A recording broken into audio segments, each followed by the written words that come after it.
21 तारखेचा निकाल त्याने खूप वेळ घेतला आणि एकदाची 21 तारीख आली आणि निकाल लागला.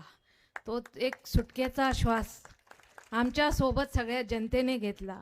आणि नंतरचा हा दुसरा दिवस प्रत्येकाला प्रश्न पडत होता की बुवा नगर अध्यक्ष तर इतर तालुक्यातले बसले, आपल्या पाचोऱ्याला काय अडचण येते. पण हा शुभ दिवस, हा ऐतिहासिक दिवस साजरा करण्यासाठी एक चांगल्या दिवसाची वाट आपण बघत होतो. आणि तो आजचा दिवस खरं तर तुम्हा आम्हाला शिक्षणाची दालनं ज्यांनी उघडे करून दिल्या, अशा शिक्षणाच्या पुरस्कृत्या सावित्रीबाई फुले यांची आज जयंती, आजचा तो दिवस निवडला. खरं तर आजचा दिवस हा श्री मुक्तीचा दिवस म्हणून हा आजचा दिवस निवडला. तसंच ज्यांनी शोभा घडवले अशा माझ्या राजमाता जिजाऊ साहेबांची जयंती म्हणून हा दिवस निवडला. खरं तर लोकनियुक्त नगर अध्यक्ष निवडून आले, हा आनंद साजरा करण्यासाठी भाऊ प्रचारात एकदा आले आणि आज निवडून आल्यावर आशीर्वाद द्यायला एकदा आले.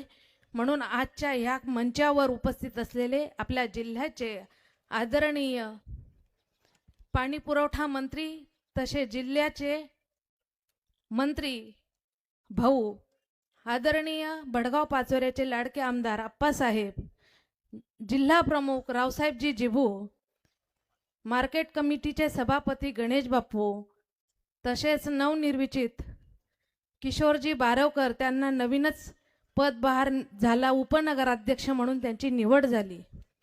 सर्व सन्माननीय व्यासपीठ, सर्व सन्माननीय नवीन निवडून आलेले नगरसेवक, उपस्थित माझ्या माता आणि भगिनी, खरं तर या शहराचा आज हा ऐतिहासिक विजय निर्माण करण्यामागे या राज्याचे लाडके उपमुख्यमंत्री एकनाथजी शिंदे साहेब यांच्या लाडक्या बहिणी, तशाच या तालुक्याचे आमदार आदरणीय आप्पासाहेब यांच्या लाडक्या बहिणी यांचा मोलाचा वाटा आहे. त्यांच्यासाठी, या भगिनींसाठी मी नतमस्तक होते आणि या विजयात त्यांचा 80% सहभाग आहे असं मानते. धन्यवाद ताईसाहेब. नगर परिषदेवरील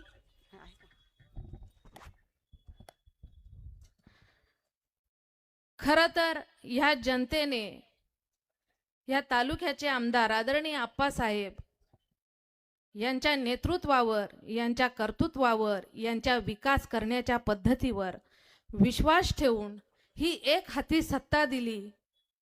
आणि या सत्तेला आप्पा आमदार पालिकेत एक हाती सत्ता दिल्यामुळे ह्या शहराच्या विकासाला गती मिळेल, या शहराचा विकास अजून जोमाने होईल. खरं तर या तालुक्यासाठी आमदारांनी एक स्वप्न पाहिलं आहे. त्यांच्या स्वप्नातला हा तालुका त्यांना घडवायचा आहे. पण त्या स्वप्नातलं शहर घडवताना एक पंचवार्षिक, 2 पंचवार्षिक इतक्यात होत नाही. तरी त्यांनी 50% या शहरात बदल घडवण्याचा, या तालुक्याला बदल घडवण्याचा 100% प्रयत्न केला आहे. आणि ही पाचोऱ्याची जनता सुज्ञ जनता आहे, सुशिक्षित जनता आहे, हुशार जनता आहे. या जनतेने वरची सत्ता, दुसरे आमदार सत्तेतले, आणि म्हणून पालिकेत एक हाती सत्ता देऊन हा विकासाचा रथ परत एकदा आमच्या हाती दिला की जेणेकरून या शहराच्या विकासात आणखीन एकदा नवीन काहीतरी बघण्याची संधी मिळेल. खरं तर आपणनी जे मूलभूत गरजा असतात त्या बऱ्यापैकी या शहराला देऊन झाल्या आहे. पण मुख्य प्रश्न फक्त पाण्याचा या शहराचा आहे. आणि मी आपणा सगळ्यांना या क्षणी वचन देते की या शहराला जे पाणी देण्याचं काम, मी नगराध्यक्ष म्हणून एक महिला इथे जातीये, पण या शहराला पाणी देण्याची ओळख मी नगराध्यक्ष म्हणून या शहराला करून देणार आहे. खरं तर आपण तर दंड थोपटून मोकळे झाले, पण खरी कसरत आमच्या कार्यकर्त्यांची, माझ्या महिला आघाडीची, आमच्या नगरसेवकांची आणि किंबहुना जास्त नाही पण थोडी का होईना मलाही लागली होती. भाऊ 300 आणि 400 शुगर माझी होती. जवळजवळ 2 वर्षापासून इन्सुलिन घेऊन चालू होतं काम थोडंफार बाहेर घरात. आणि माझा तर विचारच नव्हता, कारण सगळ्यांच्या सेवेत गेले 5 वर्षापासून सुमित दादाला आम्ही अर्पित केलेलं होतं. पण आरक्षणाच्या कारणाने ती संधी परत माझ्या भाळी लिहून ठेवली होती परमेश्वराने, तर ती परत मला मिळाली. पण मला शुगर असल्यामुळे मी जरा मागे पाऊल टाकत होती, पण सपोर्ट म्हणून सुमित आणि आप्पा दोघांना कामासाठी मी पुढे करत होती. दंड ठोपटल्यानंतर आमची जबाबदारी वाढली आणि आम्ही जोराने कामात लागलो.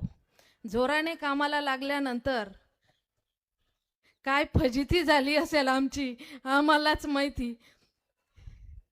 पण या सगळ्या संघर्षातून आप्पांना ह्या जनतेने या काम करत असताना एक पदवी दिली, या शहराच्या विकासासाठी एक पदवी दिली, ती कार्यसम्राट. त्यांनी ज्या पद्धतीने काम केलं त्यांच्या कामाला माझा सलाम. पण आज मी दुसरं नाव देणार आहे त्यांना, कारण 7 लोकांना पुरून उरणं इतकी सोपी गोष्ट नव्हती. एक नव्हे तर तब्बल 7 लोक आमच्या तालुक्यावर होते आणि ते पण असे लागले होते की सगळ्या शक्ती त्यांनी लावल्या पणाला. पण खरं तर आप्पा त्यांना पुरून उरले. म्हणून मी आज त्यांना एक दुसरं नाव देणार आहे, संघर्ष योद्धा.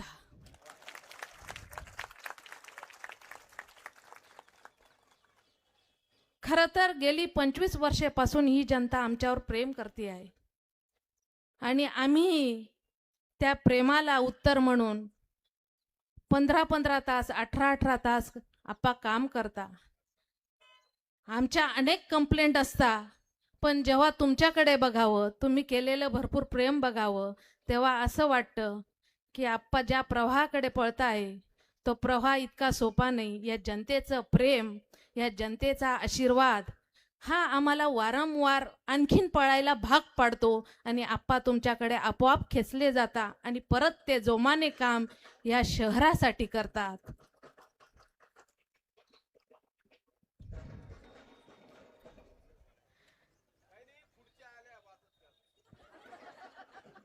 म्हणजे अजून अनेकांना संधी मिळणार आहे, खुर्च्या येत आहे याचा अर्थ. असो, तुम्ही सगळ्यांनी, या जनतेने मला भरभरून आशीर्वाद दिला. तुम्ही या सेवेची मला संधी दिली आणि ही सेवा परमेश्वर कृपाने माझ्या हातून घडावी. या शहराचा अजून उत्तर प्रगती माझ्या हातून घडावी अशी ईश्वराची इच्छा होती, या जनतेची इच्छा होती. आणि ती नक्कीच मी ज्या शब्दाने तुम्हाला सांगितलं त्या ताकदीने या शहराच्या विकासात 100% लक्ष देऊन, जिथे कमी तिथे आम्ही, अशा वृत्तीने आम्ही या शहराचं 100% काम करू. आणि राहिलेल्या विकासात नगरपालिकेच्या हातातून हाती सत्ता दिल्याने आम्ही त्या आप्पांच्या नेतृत्वाने परत एकदा या शहराच्या विकासात 100% सहभागी होऊ. राहिला विषय आजचा, बचत गटाच्या महिला मोठ्या संख्येने उपस्थित आहे. त्यांच्यासाठी खरं तर प्रत्येक स्त्री ही फार प्रामाणिक आणि चिकाटीने काम करणारी असते. मग ती घरात असेल, ती राजकारणात असेल, ती कुठल्याही क्षेत्रात असेल, तर ती प्रामाणिकपणे आपलं काम वाजवीत असते, गाजवत असते. म्हणूनच आज या 16व्यात नगरपालिकेच्या बचत गटाच्या महिला यांच्यासाठी सोलर ऊर्जा या अशा महत्त्वाच्या प्रकल्पाची माहिती तुम्हाला मिळणार आहे. आणि या प्रकल्पातून तुम्हाला जे उद्योगासाठी संधी मिळेल ती एक वेगळी ओळख या तालुक्याला मिळणार आहे. प्रत्येकाला विजेचं बिल भरणं शक्य होत नाही, म्हणून आपल्याला सौरचा फायदा घ्यायचा आहे. सौर ऊर्जा ही आपोआप नैसर्गिक आहे आपल्याकडे. सूर्य आग ओकतो, त्याचा फायदा आपल्याला करून घ्यायचा आहे. आणि या प्रकल्पासाठी जी टीम तुम्हाला याच्या पुढचं मार्गदर्शन करणार आहे त्यांच्या अशा पद्धतीची व्यवस्था आहे की तुम्ही जेव्हा सोलर घ्याल त्या सोलरसाठी तुम्हाला बँक कर्ज देणार आहे आणि कर्ज देत असताना त्याच्यावर सबसिडी आहे, म्हणून तुम्हाला तो कर्जाचा हप्ता तुम्हाला परवडेल अशा आकड्यात ती भरता येईल आणि अशी मुबलक मिळालेली ऊर्जा आपण आपल्या घरासाठी वापराल. अशा महत्त्वाचं मार्गदर्शन तुम्हाला पुढच्या वेळात मिळणार आहे. म्हणून सगळ्यांनी लक्ष देऊन ऐका आणि प्रत्येक स्त्रीने आपण आर्थिक कशा सक्षम होऊ, भक्कम होऊ याच्यासाठी आजचा खरा विषय आहे. तुम्ही सगळेजण एवढ्या संख्येने आलात, आमच्यावर प्रेम करता, या जनतेने आमच्यावर प्रेम केलं, आम्हाला परत काम करण्याची संधी दिली, याबद्दल मी सगळ्यांचे मनापासून आभार मानते आणि इथेच थांबते. जय हिंद, जय महाराष्ट्र.